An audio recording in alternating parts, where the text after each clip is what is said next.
Ang susunod na programa ay rated PG. Patnubay at gabay ng magulang ay kailangan sa mga batang manonood.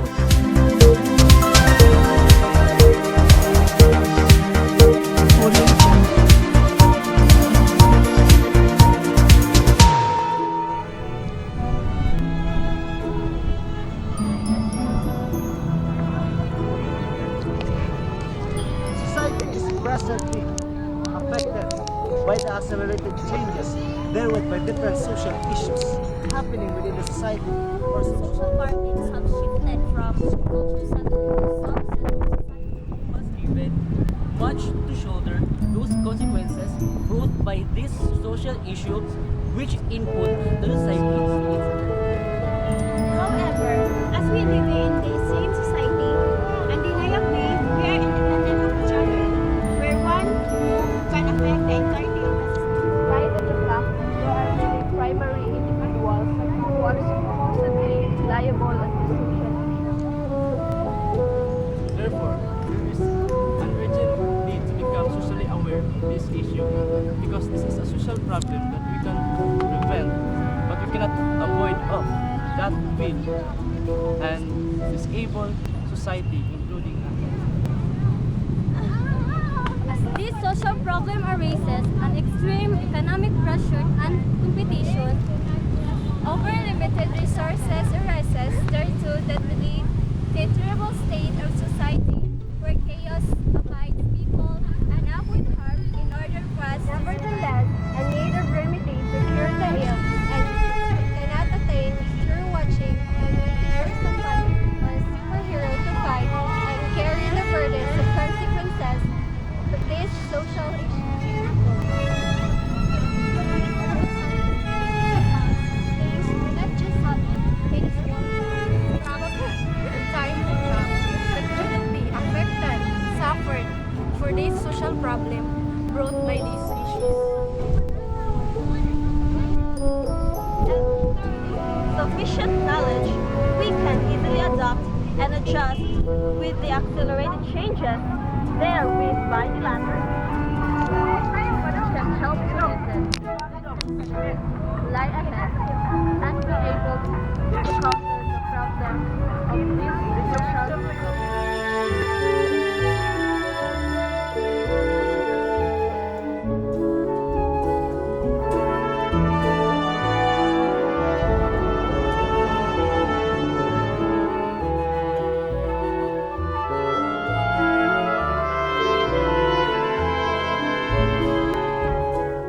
Cynthia Delicado, do you agree that there are already signs of global warming in the Philippines? Miss Jean Lican, yes, I agree because as you can observe, there are lots of abnormal climate changes here in the Philippines and abroad. Agree that global warming is having a serious negative effect on our environment. Yes, I strongly agree because global warming causes abnormal increase in temperature and as you can observe nowadays, it is very hot, especially during noontime and we all know that global warming causes or too much heat in the environment can cause skin diseases. Not everybody is worried about global warming. Do you agree or not? I agree because based on my own observation, not everyone is concerned about the happenings in the environment, especially the global warming. So I think it is not very much paid attention by the people around. Everybody is worried about global warming. Well, for me, probably yes, because still there isn't a solution about global warming, and if they do, I think they'll make the first move. I am Salino from Apple having interview for the social awareness meeting. Here is my question. Imo ka mao ani dayon? For you, many people are satisfied with the economic state. Will you agree or disagree? Okay, I strongly disagree with that.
will always be poverty in the Philippines. Poverty is not in the Philippines but also in other countries. Poverty is in the poverty like there nasa kan so many reasons large people poverty in the Philippines. Is it the government? Maybe the people itself kailangan po the people who govern natin right? Pag sila mag-govern okay, paano sila nag-power they have to corrupt sila they have the power of the population nasa din mga limutan mga tips na kailangan so in case dili sa Pilipino in case na matawo dili sa police ba so na possibility na ano daw ma-improve na so that's why nga people should take mind for pero there are some naman that is not working ano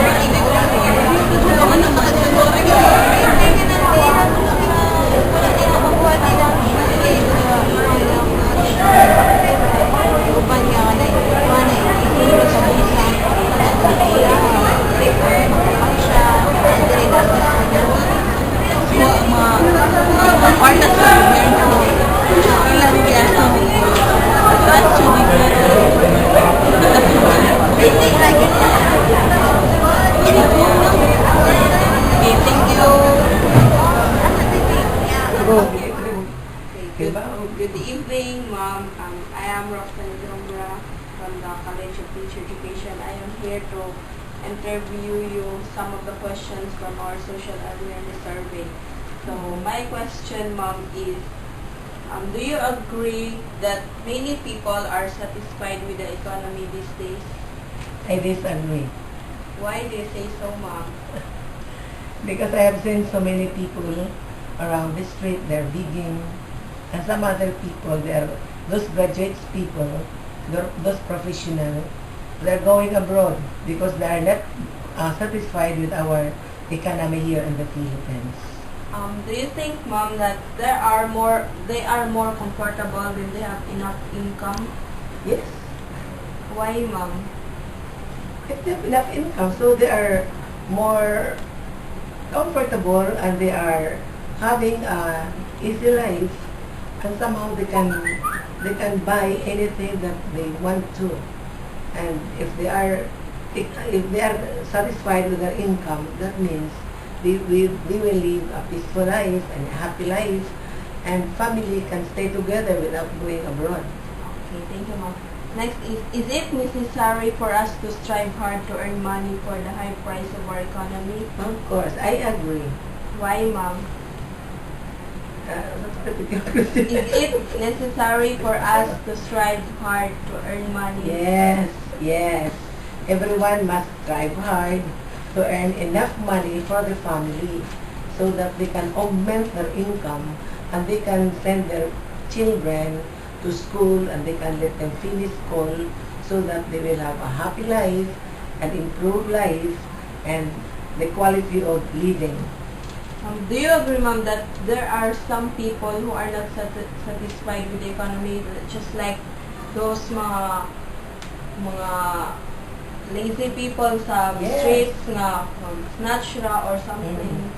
I disagree because if we can see those people in the street begging and we can see those people around her committing some crimes like snatching or whatever or any heinous crime that they can commit, that means they are not satisfied with their income because it is very lacking for them to go with that income.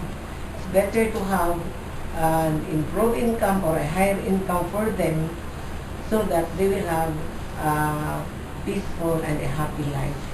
Okay, thank you, Ma'am. Next is, do you agree in the statement that there will always be poverty in the Philippines? No, I disagree.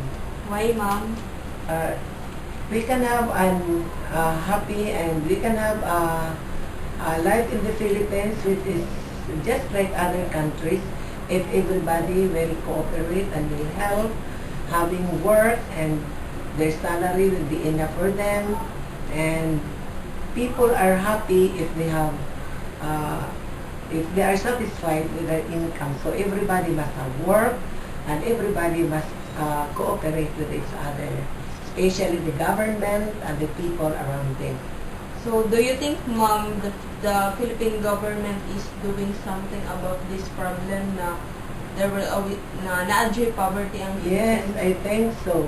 The government must lead, the government must have a nice program for the people, especially those who are in poverty line. They must have, what is this? They must have a very concrete, they must have a very concrete project so that these people can find work, and later on they will be having no problem with the environment. No problem. Okay, Ma'am. Thank you, Ma'am. Thank you for your answer, Ma'am.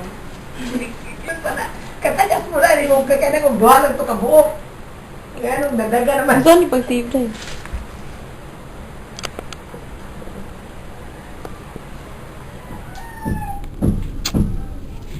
Maing buntag, Socorro Mir. Mir, pwede ka na ako ma-interview? Oo, unsa man about? Bahay ni siya sa... Sani?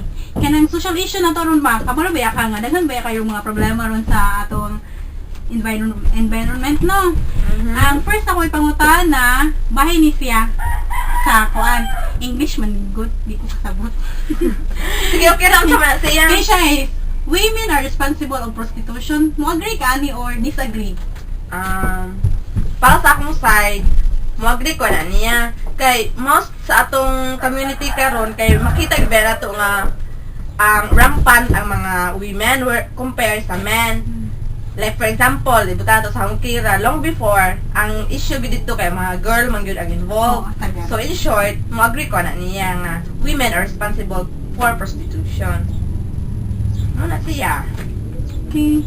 Then, compare sa unemployment karon usa man po ni siya sa social problem sa tuwa.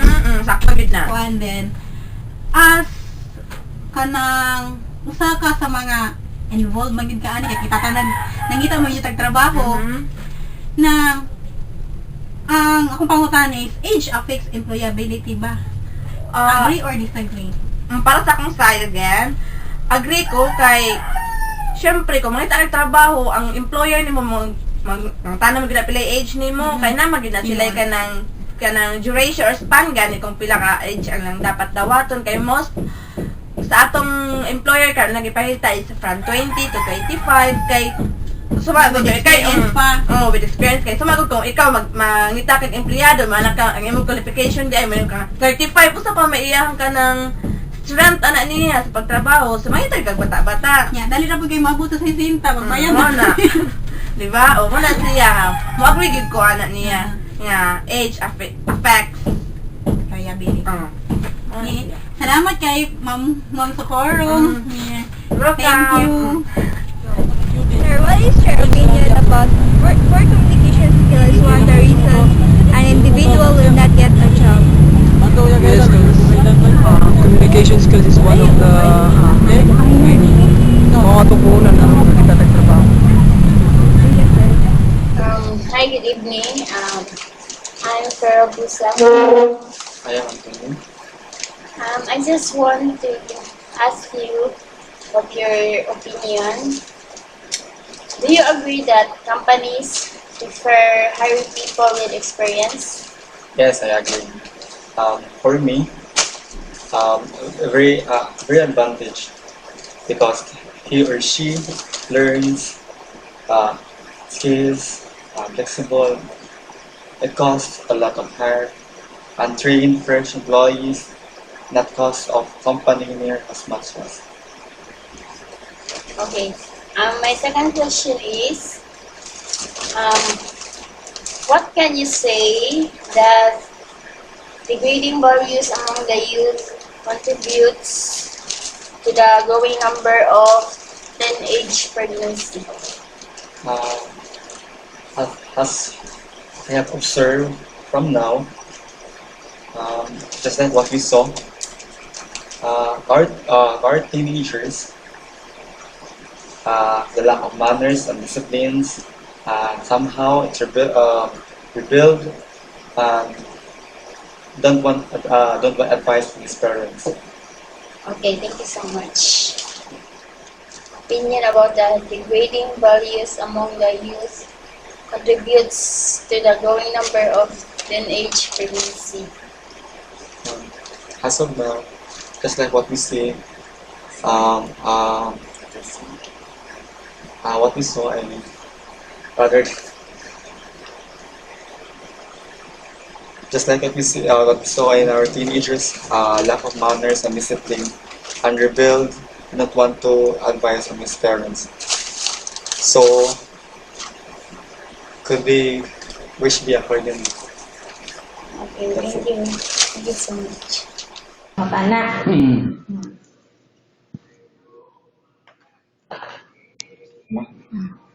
Nya, sir, ni agree man ka nga ingon nga ang inadequate education can lead to unemployment.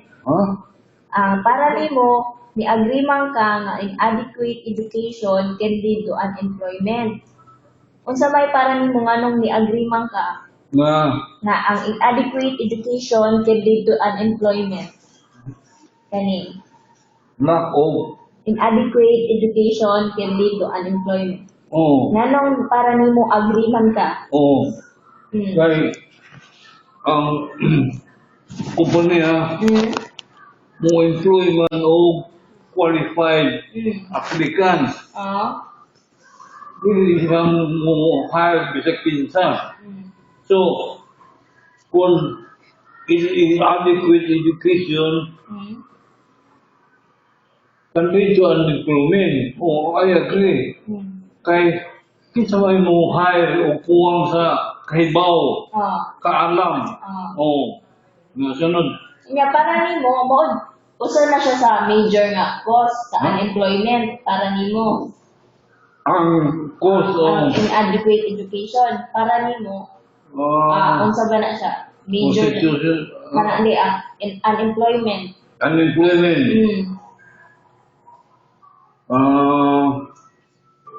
Yung Ma-consider ba na siya nga major cause ang sa overpopulation maka-affect doon. Maka-affect. Napa sir, kanang unemployment is a social problem. Ni agree man ka. Nganong ni agree man ka nga unemployment social problem man? O why trabaho, daghan mga ugat, daghan maka-commit of crime, or maka-cause of disturbance. Kanang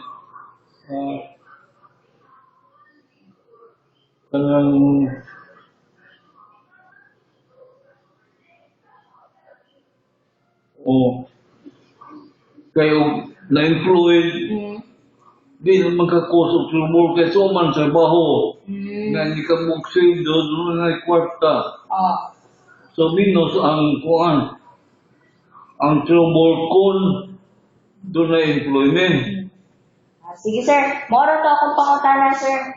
Nya. Salamat sa Right ba yan? Salamat sir sa oras. Sige sir. Di ka kumatubang dito. Hi everyone, have a good day. I am going to ask a question from a friend of mine, Meshali Ibanez. Here she goes. First question. Would you agree or disagree that people who live in the streets are lazy? In my part, I do really agree. It's because of what I observe in our society nowadays. Many people lack education due to financial problems. That's why they tend to do bad things like stealing, kidnapping, holding, and many more. They're being so pessimist that they can't work because of their capability. They are a kind of person who just go with the flow. Thank you for that answer. You're welcome. Follow-up question. Would you agree or disagree that it is a mortal sin to marry same-sex? Yes, it is. Because according of what I've read in the Bible, It stated that go to the world and multiply. How can we multiply if we marry same-sex, right? Yes. Besides, if we commit such a sin, in the eyes of God, we really cross the line to His will. And in accordance to the law, same-sex marriage is not acceptable. Thank you for that wonderful answer. You're welcome. Le, sir, wagi ba ka nga sagaran sa mga bataong karong mga babae ang nanay anak sa ulang pasda baka abot og 18 ang ilang edad? Sir, As kung na bay. That point, I agree. Kaysa ako lang na-obserban din sa siyudad, sir. Mga babae, nitabo na yun na, sir. Kay, ang hinungdan na, sir, kulang sila sa komunikasyon sila mga ginikanan. Kain pang rason na, sir. Ang ilang pamilya ba, nagkabuak. For example, broken family ba, wala nagkasinagtanay. Sa Tagalog pa, sir, hindi nagkakasundo. Usap na, sir, kanang mga ihampak na ginas mga estudyante karon, sir. Kay ang ilang ginikanan kayod sa probinsya para lang suporta silang ginikanan ba. Uban ang ilan na yung mga anak nagbugoy-bugoy sa siyudad. Mauwa sila mga sa ilang ginikanan, sir, kay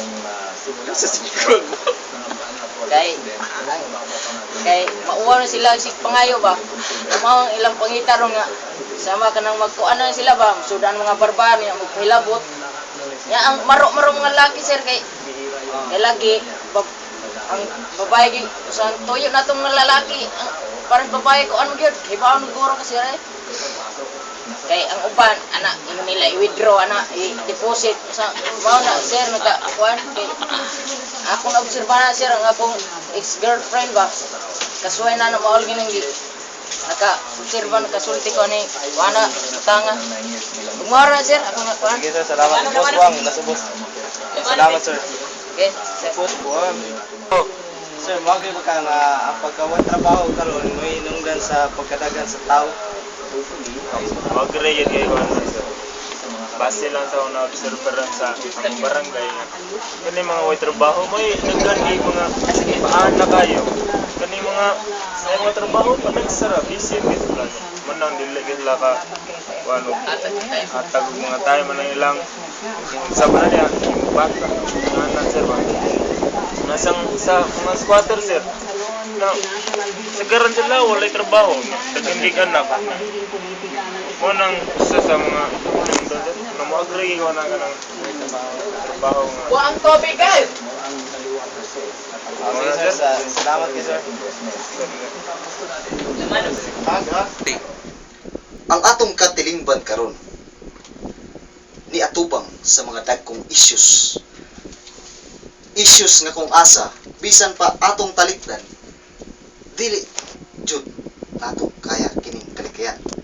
Kay nasulat naman sa lapyaan nga bisan ang mga dagkong balod sa kadagatan di gayud makapapas sa mga lama sa hanumanan nga di kayang makalimtan. Atong makahimamat karon si John Kevin Obordo, usa ka nautical student sa University of Cebu. Sir, mayong gabi, sir. Mayong gabi. Mayong gabi, sir. Tarnay. Na ako'y mga pangutana nimo, sir. Kabahin sa mga init nga issues sa atong katilingban nga sugda kong asa daghan jud. Sir, kini bang paghinay sa atong ekonomiya mao'y hinungdan sa pagkawala sa trabaho sa kadaghanan? Uyon ko ana. Kay kung ang usa ka lugar hinay ang ekonomiya, walay mga trabaho, walay posibilidad ang mga trabahante nga makasulod sa trabaho. O hinay ang ekonomiya, walay mosulod nga mga negosyante. Og sato pa, og walay mosulod nga mga negosyante, walay mga masudlan nga mga trabaho ang mga tao og hinay ang ekonomiya og para na. kini bang pagbaligya sa dungog resulta sa ubos nga pamatasan sa mga kabatanon karon? Dili ko yun na kay ang kanang pamatasan god kay dili na wala na depende sa depende sa babay or wala na nakakuan kay Nakabase. wala na nakabase kay ang uban god na ay kuan natintal na sila sa ilang saingan nga butang tungod sa kawala jud sa ilang kuan ug wala na nakakuan sa ilang pamatasan. Sa kalisod mao na nakuha nila silang mao na nabuhat nila. Salamat sir, salamat sa hinipsing nga higayon nga imong gihatag